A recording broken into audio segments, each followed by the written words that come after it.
technology is the place to go. Very important to have that as well. And so I look for things that are easy for kids to use. I look for things that do multiple things and allow kids to be creative.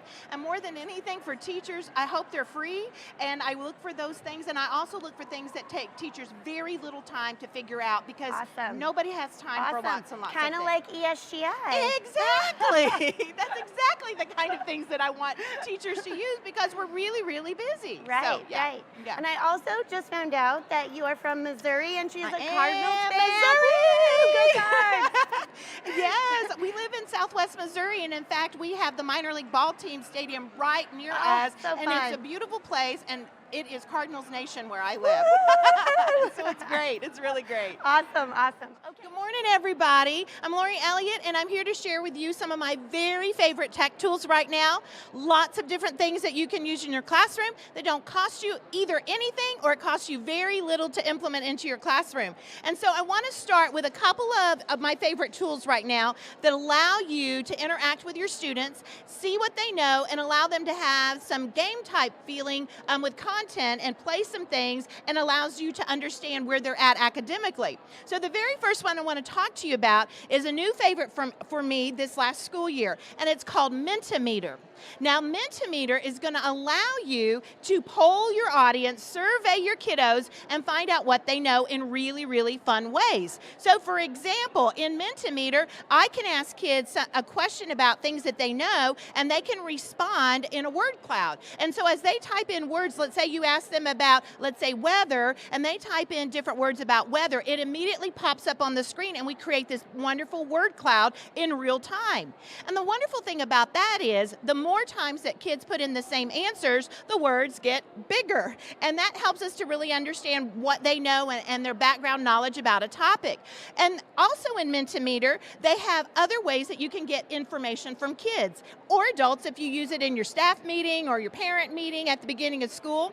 So there are about 9 or 10 ways there that you can ask students questions, multiple choice, open-ended, different things, and it's just a really quick and novel way to get answers from your audience that you're working with, whether they be students or whether they be adults. Now, MintaMeter has a free version, and it also has a paid version. But for most of us teachers, we'll do really well with just the free version. And so if you haven't checked it out, I'd encourage you to do so.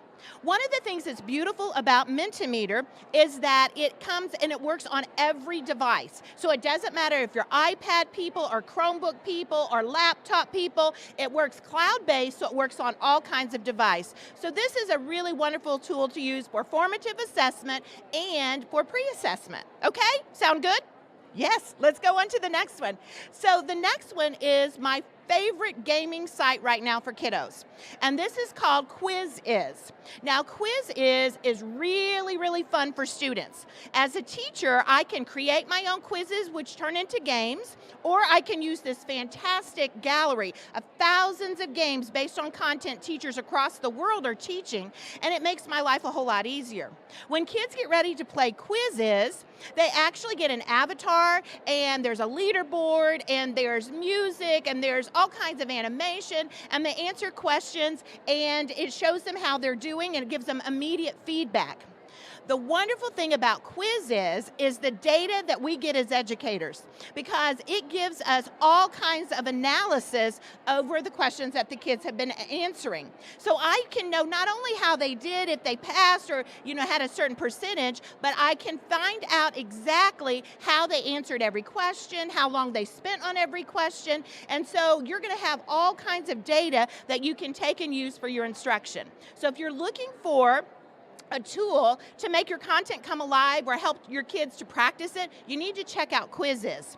Here's the other thing about QuizIz. It, again, works on every device. It's cloud-based, so you don't have to worry about, oh, we have Chromebooks, will it work? Yes, it works on iPads, Chromebooks, laptops, everything like that. And the other thing beautiful about QuizIz It's free, and so we don't have to pay for quizzes, which makes it even better. Very simple setup, wonderful resource for kids and teachers, and the beautiful thing about it as well is that quizzes can be done without you being present. You can schedule the games to start and give kids the code, and they can do it even at home or in a station or in the library or anywhere else. You don't have to be present to start it if you schedule your games. So this is my top game player for kids right now, and it's called Quizzes. What do you guys think? Check it out. It's really awesome. Kids love it. So the next one that I want to share with you, we're always looking for informational text, high quality, interesting informational text. And so I have two places that I go to find that for kids so that they'll be interested in it. But I wanted to start, as I introduced the first one, with the strategy I use, not only with this website, but in instruction all the way around. And that is the idea of a picture splash. So on the screen in front of you, you're going to notice that I put 3 pictures. And if I were getting ready to read this passage with my students, I would ask them to look at my 3 pictures, and I would say to them, what do you think that these all have in common? What do you think the reading's going to be about today? I'll have them anticipate, make predictions, see where their background knowledge is. So if I show this to a group of my kids, you and I both know they're going to talk about bees and honey and the beehive and all the things that they've seen or heard or experienced, and that's going to get them ready for reading. So then one of my wonderful sites I want to share next will help us with that, and this is Wonderopolis. Wonderopolis is wonderful. I mean, it really is. It is free. It is safe for kids and teachers. It is grant funded for educators, so you don't have to log in. You don't have to pay for it. It's awesome. Now, here's the wonderful thing about Wonderopolis. Every day, there's a wonder of the day. And the wonder of the day is something fun and catchy for kids to read and to think about. And then when you get ready to read the text, it comes with a video. It comes with pictures, and here's the best part elementary teachers love. It reads the text to the students if you want it to. I saw some people get real excited about that. Yes, woo-woo! Because we're always looking for something that will support our learners. And Wonderopolis has a listen feature. So when you choose one of the articles to read, click on the listen button, it'll read the entire article to the kids. Now, let's say you get on Wonderopolis and you say, I don't really care about the bee thing, or I don't care about the wonder of the day. Please note in the top right-hand corner, there's a search part of Wonderopolis. You can type in anything you want to know about, anything you're teaching, the kids are learning about, and that's going to search within Wonderopolis for everything they've ever written about it and everything they already have. And so I use this oftentimes just to find things that match what we're teaching. Here's another tip. It is so safe because Wonderopolis does not search outside of Wonderopolis. So you could put your kiddos on here to do research. And again, it's free. Don't need to log in, set up an account, anything like that. And so you can use Wonderopolis to allow your kids to do some research, and you'll be able to find things to use in all of your instruction. What do we think about this one? Woo, I got lots of pom-poms on that one, Katie. I'm pretty excited about that. That's a good one. Okay, now for a little bit different experience with informational text, if you have not seen Newsela, you gotta get on Newsela. Now here's why, if this is new for you. Newsela is informational text that you can level at a click of a button. And so let's say, for example, in this example of an article, look at this picture. Last time we did a word, we did a picture splash. This time we're doing a word splash. I would show my kids these words with this picture. And I would say, I want you to look at my words, and I want you to try to figure out what it is that we're getting ready to read about. What's the purpose of this article that we're getting ready to read? By the way, everybody look at this one right here. Is this a happy article getting ready to happen? Look at you go, no, this is terrible. It's not. And if you really knew the truth, you'd notice that I have one of these Diet Cokes in my bag right there. So I'm totally not in a good place with this information. So the awesome thing about doing a word splash like this is I know immediately what they understand about the vocabulary. Guys, this is a really cool, painless, fun way to introduce vocabulary, find out what your kids know, and then the things they don't know, share with them, this is what it is. On top of that, word splashes allow us to help kids to make predictions and to get ready to read. So we've kind of talked about what we think this article is going to be about, and then I take them to Newsela. And here I have the article about Diet Coke and about really how Diet Coke, as much as I love it, maybe they shouldn't say it's diet because we really don't lose weight on it at all. So maybe the marketing should change for that. And so when we think about that, I have a variety of levels of readers in my classroom. You do too. And so what has to happen is I want to meet the needs of all of them. I can use the same article, but notice the blue strip on the right-hand side. I click the different reading levels I need for the kiddos in my classroom, and it will take the same article and put it at their reading level. And so I can print it, or I can send it to them digitally, and then we can all have a discussion about the same content, but the cool thing is the kiddos are supported, and it scaffolds the learning for them. What I love so much about Newsela is that not only did they take the same topic and they put it in different levels, but they understand where kids at each of those levels are as readers, what skill set they have. So for our lower readers, which by the way, their leveling goes down to 2nd grade and it goes all the way up through high school. So you can have readers all over the map. For those 2nd graders, they don't need a lot of details. They don't need a lot of that. They just kind of need the facts, just the facts, ma'am. But the higher reader needs to make inferences and needs to analyze, so they write it at a higher level so that those students can succeed. So it's not just the word count, it's not just the vocabulary, it's the whole idea of comprehension level where they should be developmentally. Newsela, absolute favorite. Perfect way to differentiate reading in your classroom. And the great thing about it is, again, it comes in a free version and a paid version. But you and I probably will use the free version at least to get familiar with it and until we get a raise. But after that, we might go up, I don't know. So it's a great tool. Do you know Epic Books? Look at the head nods, yes. And so teachers watching, if you do not know Epic Books, you need to find Epic Books. You're going to go to getepic.com. Now, getepic.com is going to give you access to thousands of books that your students can read online.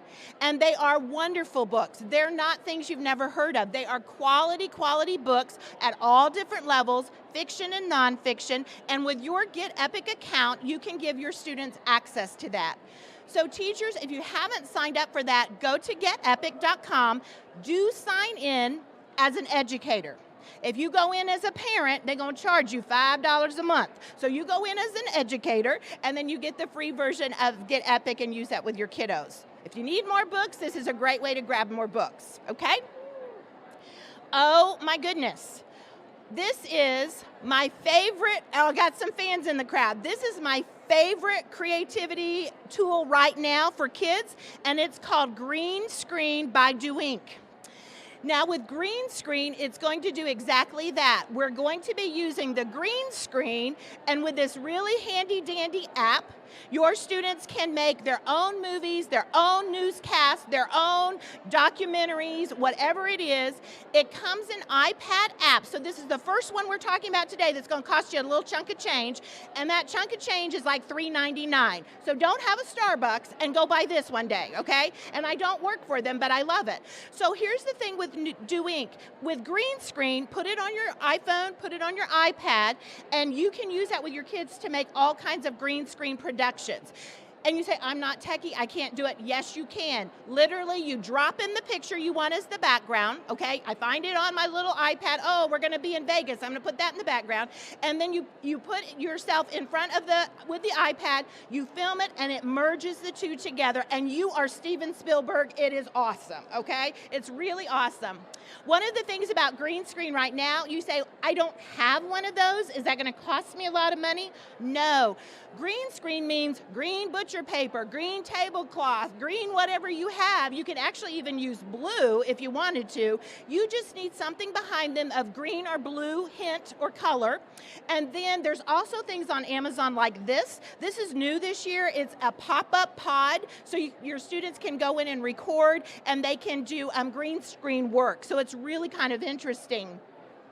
If you want a formal green screen, go on Amazon, and they have tons of them. I've bought 2 or 3 of them. I didn't spend more than $10 on any of them. Some of them have holes like a shower curtain, so I can hang it on a rod. Some of them are a little bit different, so just use that to create the background. Put green screen ink from Do Ink on your iPad, and then make your weather reports, and go to Africa with your kiddos and have fun with it. So how many of you are gonna green screen it when you get there? Can I tell you a tip for back to school? And now it's down to $2.99. Ooh, it's a bargain today. So let me tell you a really fun way we used this recently.